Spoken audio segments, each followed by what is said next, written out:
Greetings, my friends, and welcome back to my garden. You're looking at a passion vine. That flower right there is food for the Florida fritillary butterfly, and I'm going to show you where I'm going to plant that. These two are Miami Supreme gardenias. I'll show you where those are going to go. These, I can't remember the name, but they're kind of like a grass. And once a year you chop them back almost to the ground and then they grow back up. And they have a little tiny white flower on the edge. It's going to make a beautiful contrast. These are called Blue Days and they make a wonderful ground cover. And with the Blue Days I'm going to plant some purple petunias. And then these are daisy bushes. And back there is a Rex begonia, which requires some shade, and I have the perfect spot for it. It's grown for its leaves, not its flowers, and I just loved these leaves. So let me show you what's been going on since you were last here.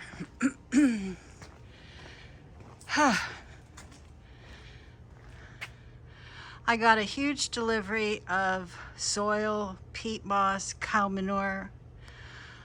I thought, well, instead of treating all this toxic soil, I'm just going to replace it. I'm not going to add any chemicals on top of toxicity. Just get rid of the whole darn thing and start over again with what I know is going to be really wonderful. And the plants will love it. My Kai Louise is still blooming. She looks so pretty. She's been out here in full sun and look how white the flower has gotten. I've never seen it quite that white. It's really been bleached out by the sun. So beautiful in that combination. Never saw that before. Okay, right here at the base of this arbor, I will plant that passion vine. And this will be a little herb garden over here.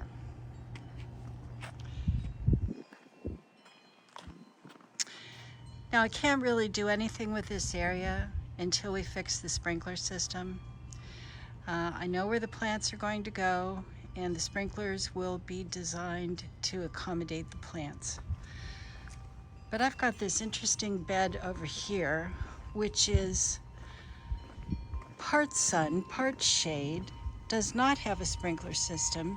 It's kind of on its own. So I started with completely removing the soil that was here and replacing it. Now I'll tell you what my combo is. But here I placed these beautiful rocks. Rocks are so gorgeous. I bought one dwarf oyster plant and then I separated it into 5 different plantings.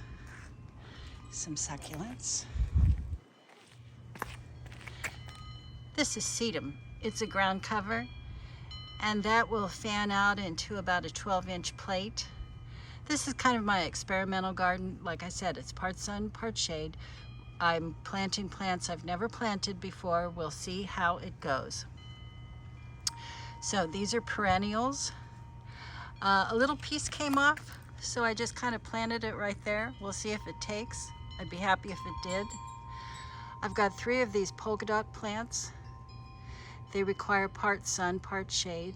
We'll see how they do. Grown for their foliage. Look how pretty. I love sweet banana peppers. And I've got 3 of them planted in these pots. So if this is not enough sun for them in this location, since they're in pots, I can just move them. So in this first one, I have lettuce seeds, black-seeded Simpson, planted around the edge. In the second one is some oregano and also some lettuce. And in the third one is some thyme and also some lettuce.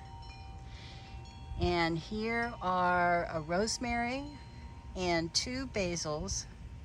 I could not believe the price of plants. I actually bought these 2 basil plants in the grocery store because it was cheaper than buying them in the nursery. Okay, so over here are 3 pots I'm going to use for seeds.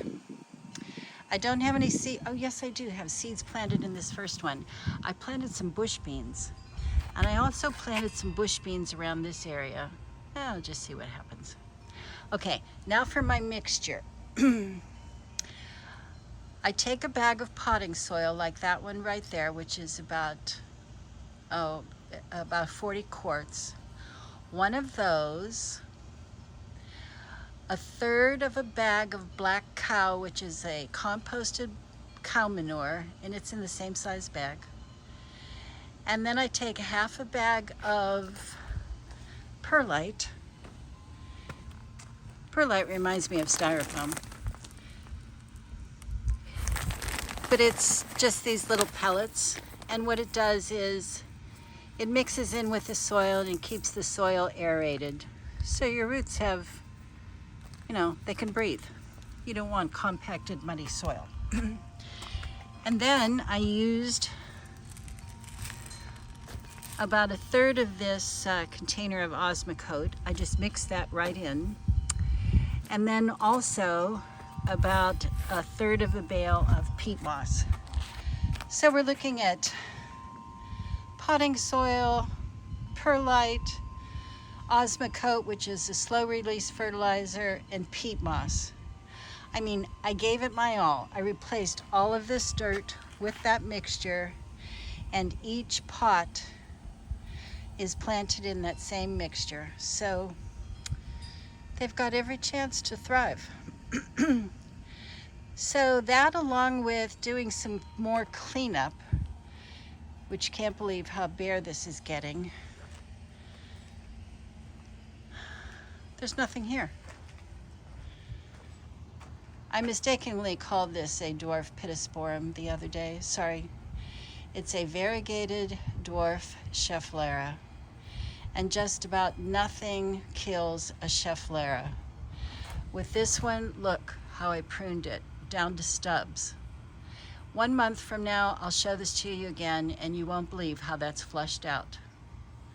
But some of them just didn't make it. And I'll be replacing those with something. Look, the ginger is coming up. It's funny, I see these little plants like starting to emerge. Like, look at all these ends of the, get that in focus for you. Funny, I can't get that in focus.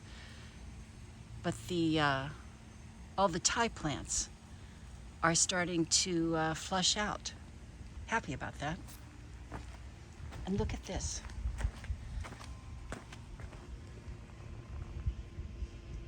I forget the name of that plant, but when it grows in a clump, I think it's a bulb, and it gets this spray of little white flowers. It's very pretty.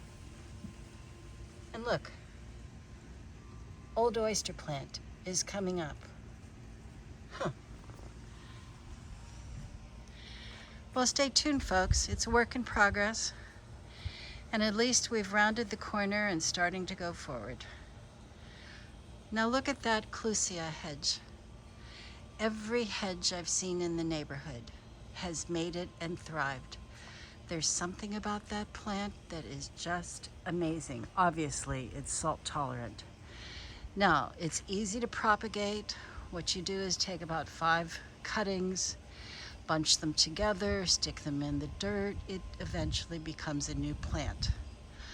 I'm not sure I want more than that, but if I do want more of that hedge, I'll just take a few cuttings. Okay, friends, thanks for stopping by. Have a lovely day. Bye.